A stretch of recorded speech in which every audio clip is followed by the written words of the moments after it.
মাতৃত্বৰ পূৰ্ণ হয় সন্তানৰ লালন পালনৰ মাজত। মা হয় কেতিয়া? যেতিয়া গৰ্ভত ক্ৰমজন্মৰ দ্বাৰা গঠিত হয় এটি কন্যা শিশু, সেই কন্যা শিশুটোৱে মা হয়। এইটো কথা প্ৰথম দিনা কৈছোঁ। ক্ৰমজমৰ দ্বাৰা গঠনশৈলীৰ কাৰণে জন্মতে মা হৈ আহে আমাৰ কন্যাসকল। এতিয়া মা কেতিয়া হয়? পৰিপূৰ্ণ মা হয় যেতিয়া সন্তানক সুস্থ, সন্তানক সুন্দৰ মানুহ ৰূপে গঢ়ি তুলি পৰিপূৰ্ণ কৰে, তেতিয়া পূৰ্ণ মা হয়। এজনী মাকে সন্তান জন্ম দিলে কিন্তু সন্তানক জীৱন দৰ্শন নকৰালে, জীৱনৰ শিক্ষা নিদিলে, সদাচাৰ নিশিকালে, তেতিয়াহ'লে মা হ'ব জানো? নহ'ব। আৰু যোৱাকালি সেই প্ৰশ্নটোৱে কৰিছিল এজনে, যে মাক দেউতাকে যদি ল'ৰা ছোৱালীক সুশিক্ষা নিদিয়ে, আধ্যাত্মিক শিক্ষা নিদিয়ে, ল'ৰা ছোৱালীক যদি বিকাৰযুক্ত শিক্ষা দিয়ে, মাক দেউতাকে ভুল কৰে, মাক দেউতাকে বেয়া কাম কৰে, মাক দেউতাকে বিৰোধ কাম কৰে, তেতিয়াহ'লে সেই মা আৰু দেউতা অভিশপ্ত মা দেউতা। আৰু তাৰ উত্তৰটো আমি দিছিলোঁ কি, সন্তানে সেই মাক দেউতাকৰ ওপৰত যদি কিবা কাৰণত বেয়া চিন্তা, বেয়া ভাৱনা বা হাত উঠাই দিয়ে, তেতিয়াহ'লে তেওঁ জীৱনত কষ্ট পাব, নৰকলৈ যাব। সেইকাৰণে এই কথাটোকে আমাক বুজাইছিলে, সন্তানজন আধ্যাত্মিকতাৰে পৰিপুষ্টি হ'ব লাগিব এই বিপদৰ পৰা ৰক্ষা পাবলৈ। এইটো এটা বিপদ, পূৰ্ব জন্মৰ পৰা অহা বিপদ। যদি মাক দেউতাকৰ গাত হাত দিয়ে, তেতিয়া শ্ৰীমদ ভাগৱতৰ মাহাত্ম্যত কৈছে যে ধুন্ধুকাৰীয়ে মাক আৰু বাপেকৰ গাত হাত দিয়াৰ কাৰণে প্ৰেতাত্মা হ'ল, প্ৰেতজনী পালে। আৰু প্ৰেতাত্মা হোৱাৰ পাছত জীৱন জীৱন নৰকত থাকিব লাগিব, কাহানিও মুক্তি নাপায়। সেইকাৰণে এইটো বিপদ।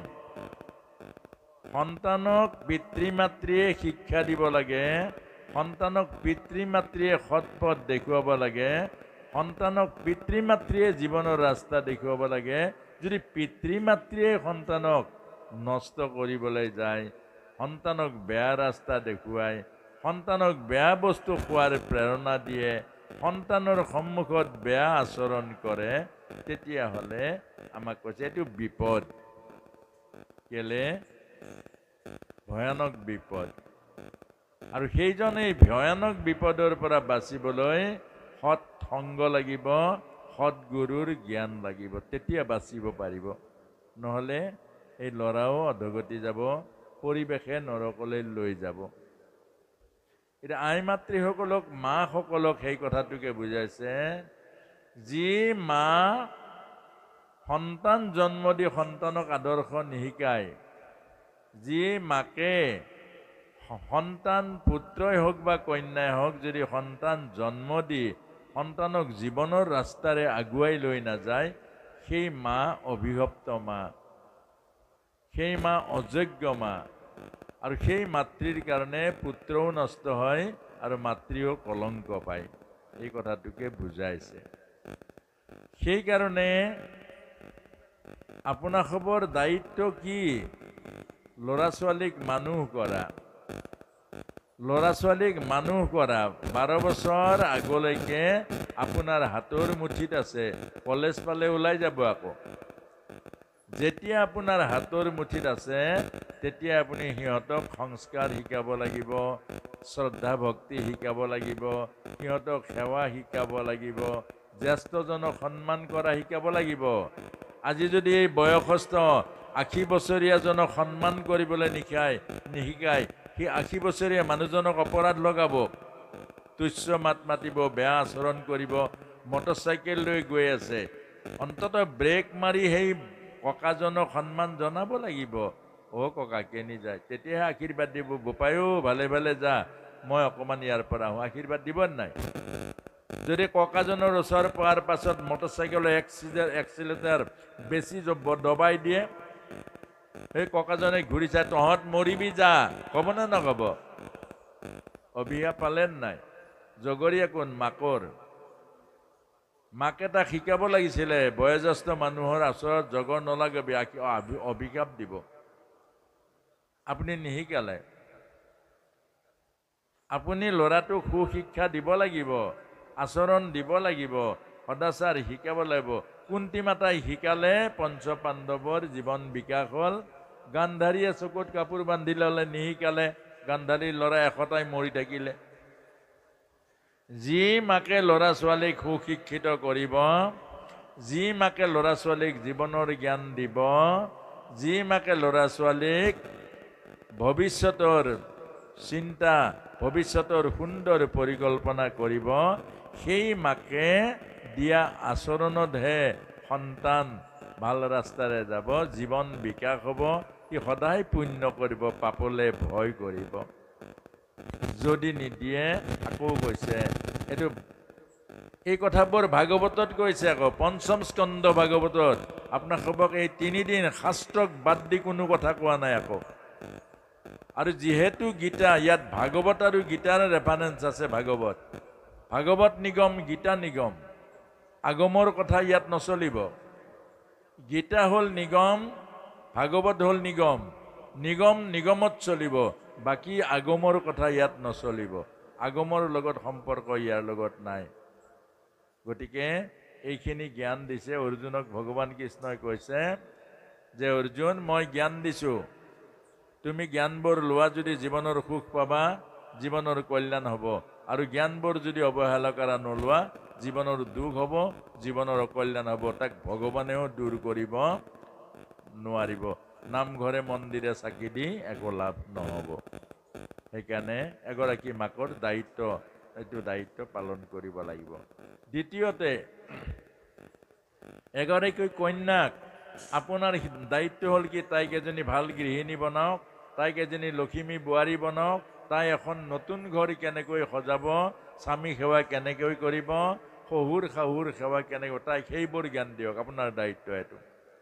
সেইবোৰ শিক্ষা ক'তো স্কুল কলেজত নিদিয়ে, সেইবোৰ শিক্ষা কোনো বাহিৰত নাপায়। কেলে? এয়া জীৱনৰ শিক্ষা। তাই এখন ঘৰ ধৰিব লাগিব, এখন ঘৰ ল'ব লাগিব, এখন নতুন ঘৰৰ তেওঁ লখিমী বোৱাৰী হ'ব লাগিব, আৰু তেওঁ এটা বংশ সন্তান উৎপাদন কৰি সেইখন ঘৰ উজ্জ্বল কৰাৰ লগতে পিতৃ মাতৃৰ ঘৰো উজ্জ্বল কৰিব লাগিব। এইবোৰ জ্ঞান আপোনালোকে দিব লাগিব। আৰু যদি নিদিয়ে, দুখ পাব, কষ্ট পাব। আপোনাৰ ছোৱালীৰ সেইখন ঘৰত যেতিয়া বিড়ম্বনা হ'ব, ঘূৰি আহিব আপোনাৰ ঘৰলৈ, এইবোৰ মহান মহান বিপদত পৰিব। গতিকে এই কথাখিনিয়ে আমাক কৈছে। তাৰ পাছতে আৰু এটা ডাঙৰ কথা, শাহুৱাই, মাক গৈ শাহুৱাই হয় আকৌ, কয় নহয়? মাক গৈ প্ৰথম কি হয়? বোৱাৰী হয়।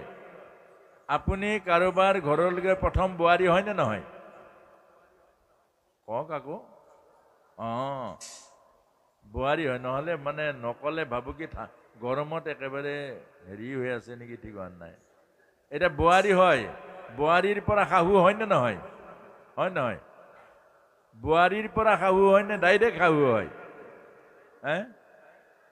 বোৱাৰীসকলক কেলে অত্যাচাৰ কৰে? আপুনি দেখোন পায়ে গ'ল।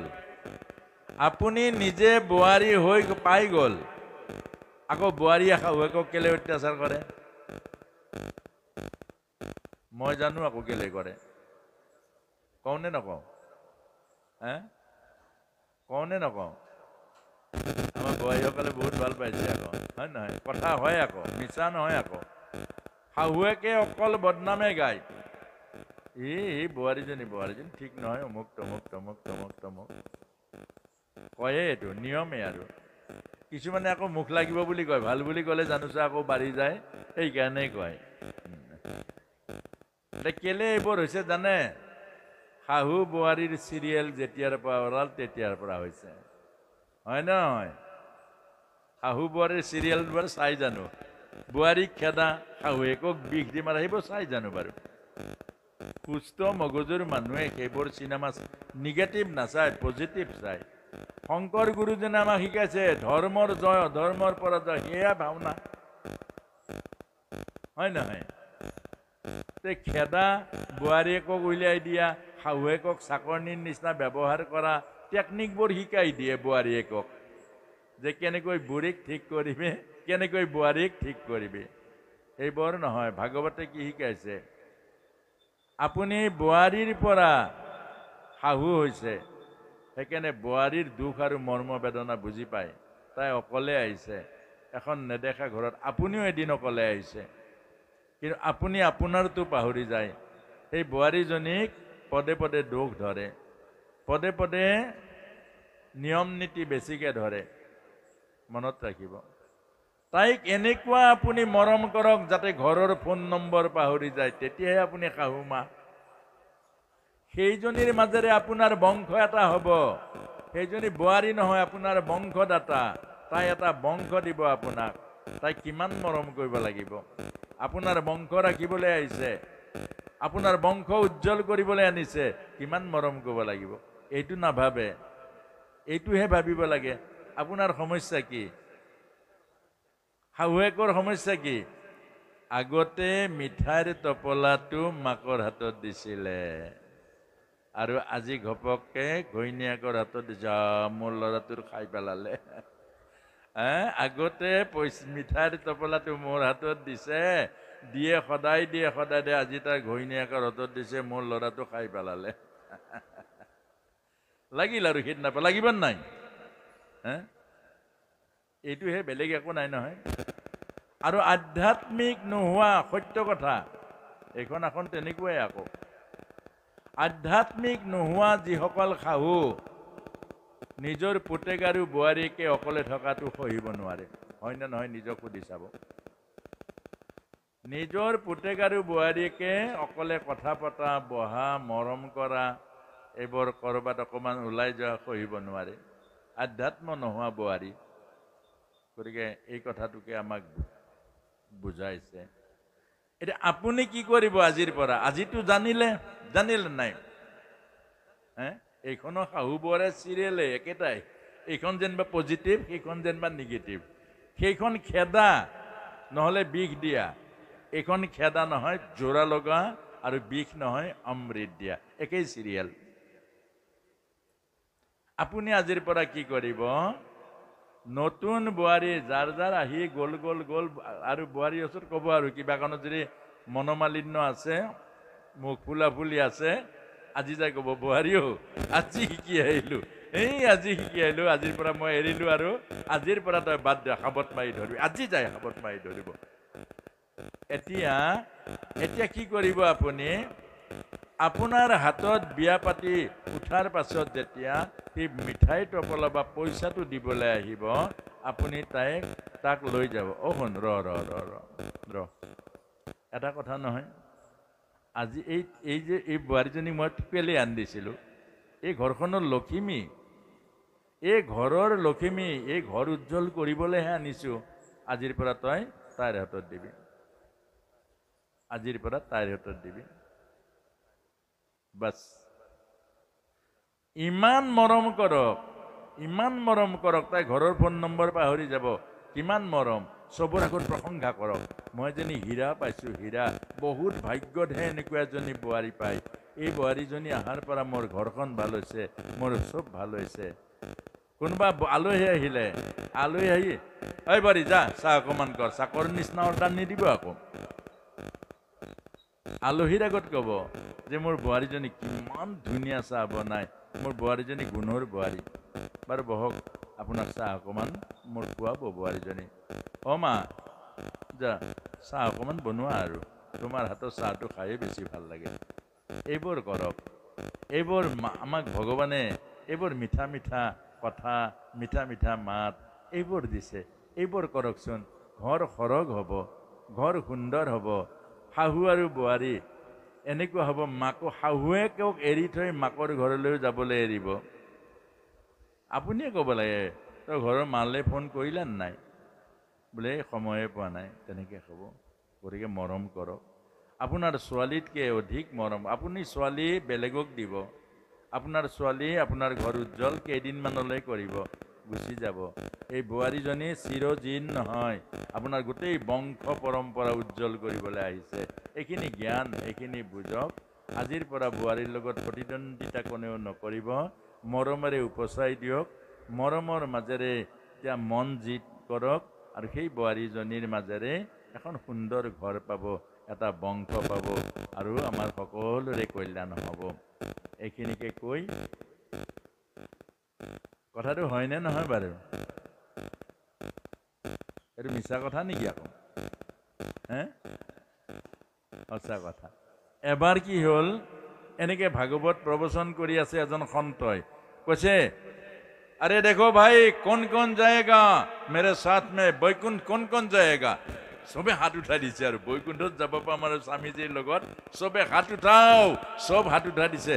বোৱাৰীক যেন উঠাই দিছে, দি পেলাই নমাই দিলে, উঠাই দি পেলাই আকৌ নমাই দিলে। সন্তজনেতো দেখিছে, সব চাই, এইখন আসনে তেনেকুৱা সবকে দেখা পায়। अरे तुम क्या किया, तुम हाथ तो उठा दिया और फिर उतार दिया, क्या हुआ? मेरे सासू माता ने हाथ उठाया, उससे क्या हुआ? अरे यहाँ पे हमारा सिर खा ले रहा है, अगर वो बैकुंठ जाएगा हम बैकुंठ नहीं जाएगा। ইয়াতে কাজিয়া কৰি কৰি মোৰ মাথা গৰম কৰি দিছে, আৰু এইগৰাকী বৈকুণ্ঠ গ'লে তাতো মোৰ অশান্তি হ'ব, এইগৰাকী গ'লে মই নাযাওঁ। আজিৰ পৰা শাহু বোৱাৰীৰ চিৰিয়েল নাচাব, চিনেমা চাওক। শাহু বোৱাৰীৰ চিৰিয়েল আৰু বেমাৰৰ ঔষধৰ এডভাৰটাইজ, ভাগৱতৰ এডভাৰটাইজটো তেনেকুৱাই। এই বেমাৰৰ ঔষধৰ এডভাৰটাইজ যে এইটো খালে আপুনি আৰু নমৰে, এইবোৰ এডভাৰটাইজ। এইবোৰ যি এডভাৰটাইজ চাই, সি এই টিভিৰ এডভাৰটাইজ চাই মেডিচিন খাওঁতে খাওঁতে এদিন বেমাৰ বনাই ল'ব, সেইটো কোনো কাম নাই। গতিকে চিৰিয়েল চালে আপোনাৰ হিপটনাইজ কৰি মনটো লৈ যায়। কেনেকৈ লৈ যায় আপোনালোকে ধৰিব নোৱাৰে আইসকলে। বোৱাৰীকজনীয়ে বিষৰ বটলটো বা শাহুৱেকজনীয়ে বিষৰ বটলটো উলিয়াই এইটো ল'ব পজিশ্যন, কাট, অহা দিনত দেখুৱাব নেক্সট খণ্ড। এতিয়া আপোনাৰ মনটো লৈ গ'ল, আৰে নেক্সট খণ্ডটো চাব লাগিব, বিষটো দিলে বা নিদিলে। বিষটো দিলে এবাৰ ভাবিব, দিলে তাইক বিষ দিবই দিব, আকৌ এবাৰ ক'ব এই নিদিবও পাৰে। এই বিষ দিয়া নিদিয়া ভাৱনাৰে আপোনাৰ মনটো লৈ গ'ল, আৰু আপুনি যেতিয়া ভাত বনাবলৈ আৰম্ভ কৰিছে, চিৰিয়েলো দিবলৈ আৰম্ভ কৰিছে, আপোনাৰ এতিয়া বিষ দিয়াটো চাব লাগিব। বিষ দিয়া আপোনাৰ অন্ন বিষ হৈ যাব, যিয়ে খাই চুইচাইড কৰি দিব। এইটো সেইকাৰণে চিৰিয়েল নাচাব। যিয়ে মনটো আপোনাৰ লৈ যায়, যিয়ে আপোনাক হিপটনাইজ কৰে, যিয়ে আপোনাক সন্মোহিনী কৰে, এইটোৱে মায়া। ফুল চিনেমা চাব, পুৰা চিনেমা চাব, পুৰা ঘটনাটো বুজিব, তেতিয়া আপুনি ভাল পাব। সেইকাৰণে আমাক কৈছে এডভাৰটাইজটো বৰ বেয়া, এডভাৰটাইজটো বৰ বেয়া। কেলে বেয়া? এডভাৰটাইজটো আপোনাক এই মানুহৰ মনটো আকৰ্ষণ কৰিবৰ কাৰণে দিয়ে, কিন্তু সত্য নহয়। ধৰিব পাৰিছেনে? সেইকাৰণে আজিৰ পৰা এইখন চিৰিয়েল প্ৰয়োগ কৰিব। এইখনো চিৰিয়েল আকৌ। আপুনি গৈ বোৱাৰীক ইমান মৰম কৰক, ইমান মৰম কৰক, তাই ঘৰৰ ফোন নম্বৰ পাহৰি যাব, আৰু আপোনাকো এনেকুৱা মৰম কৰিব, অন্তিমত আপুনি বুজি পাব আপোনাৰ বোৱাৰী নহয়, সেইগৰাকী ভগৱান হৈ পৰিব আপোনাৰ কাৰণে। আৰু আজি যদি তিতা দি থয়, আপুনি এদিনটো বুঢ়ী হ'ব, সেইদিনা আপোনাক ধৰিব, বা মই আহোঁতে কি কৰিছিলা, মই যেতিয়া নতুন আহিছিলোঁ কেনেকুৱা বোৱাৰী হয় নহয়, হয়নে নহয়? এই হয়বিলাক এইয়া ধৰি আছে। আজিৰ পৰা সাৱধান, বোৱাৰীক নিজৰ জীয়েকতকৈ বেছি মৰম কৰিব, আৰু এখন সুন্দৰ ঘৰ বনাব। এইবোৰ আমাৰ নজনাৰ কাৰণে, এইবোৰ আমি বুজি নাপাওঁ। সেইকাৰণে সন্তক লাগে, সেইকাৰণে সন্তসকল আহে, সেইকাৰণে সন্তসকলে এইবোৰ কথা ক'বৰ কাৰণে আপোনাক হ'বক। সময়ে সময়ে তেওঁলোক কিমান সাধনা কৰে, কিমান গৱেষণা কৰে, কিমান অধ্যয়ন কৰে, অকল আপোনালোকৰ কাৰণে। এইটো কৰিলে চাকৰি নাপায়, এইবোৰ পঢ়িলে চাকৰি নাপায়। চাকৰি এটা পাবলৈ বেছি পঢ়িব নালাগে, এখন চিলেবাছ, কিন্তু এইখন কৰিবৰ কাৰণে অকল পঢ়িলেই নহ'ব, সাধন কৰিব লাগিব। সাধন কৰিলে নহ'ব, সমাজৰ মাজত প্ৰতিটো ঘটনা, প্ৰতিটো পৰিঘটনাৰ মাজত সোমাই পৰিব লাগিব, বিচাৰ কৰিব, প্ৰেক্টিকেল কৰিব লাগিব। তাৰ পাছতহে এইবোৰ কথা আপোনাক ক'বলৈ আহে। গতিকে আশা ৰাখিছোঁ আজি আমাৰ যে জাতীয় যুৱ সমাজখনে, যুৱ পৰিষদ যিটো, এইটো মহৎ চিন্তা, তেওঁলোকৰ হৃদয়ত মহৎ ভাৱনা অহাৰ কাৰণে আজি আমাৰ এই জোলাগাঁওবাসী ৰাইজে দুটা দিশ পালে। অৰ্থাৎ এটা পৰীক্ষাও হ'ল। ইমান ভয়ানক গৰমৰ পাছতো কথা শুনা মানুহ আমাৰ অসমত আছে। নহ'লে 3 ঘণ্টা সময় পানী নাই, চাহ নাই, জলপান নাই। আমাৰ সমাজত এটা বদনাম আছে, নোখালে মানুহ নাহে। কিন্তু আমাৰ ভাগৱতে আমি য'ত য'ত কৰিছোঁ ভাগৱত, য'ত য'ত কৰিছোঁ গীতা, যে নোখালে মানুহ বেছি আহে। গতিকে মনত ৰাখিব, এই গীতা আৰু ভাগৱতত আছে জীৱনৰ ৰস, জীৱনৰ অমৃত। আৰু যদি জীৱনৰ অমৃত পান কৰে, খালি ভোমৰাই যেনেকৈ এই শুংডাল ভৰোৱা সেইকণ কৰিব লাগিব। এতিয়া বহুতে আহে শুংডালে নভৰায়, এইফালে আহি চাহ খাবলৈ সেইফালে যায়, সেইফালে আহি জলপান খাবলৈ যায়, শুংডালে নভৰে, সোৱাদ ক'ত পাব? গতিকে এইখিনি আপোনাক সকলোকে ধন্যবাদ জনাইছোঁ। আৰু আপোনালোকেও এই যুৱ সমাজখনক ধন্যবাদ দিব লাগিব। যিটো সময়ত যুৱ প্ৰজন্মই আজি এই ভয়ানক ৰাস্তাৰে গৈছেগৈ, যে ধ্বংসৰ ৰাস্তাৰে গৈছে, আৰু আজি এই আপোনালোকৰ গাঁৱত, আপোনালোকৰ সহযোগত, আপোনালোকৰ নামঘৰত, আপোনালোকৰ মাজেৰে এটা সৃষ্টিৰ ৰাস্তাৰে, এটা শান্তিৰ ৰাস্তাৰে, এটা জীৱনৰ ৰাস্তাৰে এই শ্ৰীমদ ভাগৱত গীতাৰ যে তত্ত্ব ব্যাখ্যাৰ এটা সুন্দৰ অনুষ্ঠান আয়োজন কৰিলে। আৰু আমি অন্তৰৰ পৰা ধন্যবাদ জনাইছোঁ, কৃতজ্ঞতা যাচিছোঁ, আৰু ভগৱানৰ চৰণতো প্ৰাৰ্থনা জনাইছোঁ এই যুৱ সমাজখন বহুত আগবাঢ়ি যাওক। এই যুৱ সমাজখন এদিন অসমৰ ধৰণী হওক, অসমৰ গৌৰৱ হওক, আৰু অসমৰ গোটেই চাৰিওফালে এই যুৱ সমাজখনৰ প্ৰসাৰ আৰু প্ৰসাৰতা বাঢ়ক, এইখিনিকে আশা কৰি আজিৰ মাতৃসকলৰ কৰ্মশালা ইয়াতে আমি সমাপ্ত কৰিছোঁ। আৰু সকলোকে অনুৰোধ জনাইছোঁ, গুৰু দক্ষিণা দিব লাগিব, তেতিয়াহে আপোনালোকৰ কথাবোৰ থাকিব জীৱনত। আৰু গুৰু দক্ষিণা মই লওঁ, গুৰু দক্ষিণা এইটো, ইয়াৰ কথাবোৰ পালন কৰিব, এইটোৱে মোৰ কাৰণে দক্ষিণা হ'ব। আপোনালোকে কোৱা কথাখিনি, উপদেশখিনি পালন কৰিব, সেইটোৱে। কাৰণ দক্ষিণা নিদিলে, 91 আঙুলি কাটি দক্ষিণা দিছে। যি কথাৰ দক্ষিণা নিদিয়ে সেই কথাৰ ফল নাপায়। যি কৰ্মৰ দক্ষিণা নাথাকে সেই কৰ্মৰ ফল নাথাকে।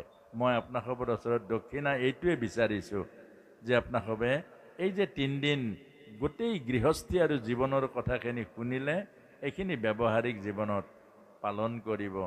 আপোনালোকৰ ঘৰবোৰ যেতিয়া সুন্দৰ হ'ব, ইয়াৰ পৰাই যেতিয়া আমালৈ ফোন কৰিব যে প্ৰভু আপুনি অনুষ্ঠানটো কৰাৰ পাছত আমাৰ সমাজখনত এটা পৰিৱৰ্তন আহিছে, এইটোৱে দক্ষিণা। আপোনালোকৰ যেতিয়া আমি ইয়াৰ পৰা খবৰ পাম যে গাঁওখনত ভুলবশতঃ সংগৰ দোষত কিছু ল'ৰাই বেয়া সংগ কৰিছে, বেয়া ৰাস্তাৰে গৈছিলে, কিন্তু এই গীতাৰ এই অনুষ্ঠানটোৰ দ্বাৰা তেওঁলোক পুনৰ নিজৰ জীৱনৰ পথলৈ ঘূৰি আহিল, আৰু বেয়া সংগ বাদ দি সৎসংগ, ভাল সংগ ল'লে, তেওঁলোকৰ এই বেয়া স্বভাৱটো পৰিশুদ্ধি হৈ আকৌ সুন্দৰ স্বভাৱলৈ ঘূৰি আহিলে। তেতিয়া সেয়াই হ'ব মোৰ কাৰণে গুৰু দক্ষিণা। গতিকে এইখিনিকে কৈ আপোনালোক সকলোৰে জীৱন সুন্দৰ হওক, আপোনালোক সকলোৰে জীৱন মংগলময় হওক, আৰু আপোনালোকৰ ঘৰবোৰ সৰগৰ সুখ হওক, বৈকুণ্ঠৰ আনন্দৰে ভৰি পৰক। সৰগৰ সুখ কেতিয়া হ'ব? যেতিয়া সন্তানসকল পিতৃ মাতৃৰ প্ৰতি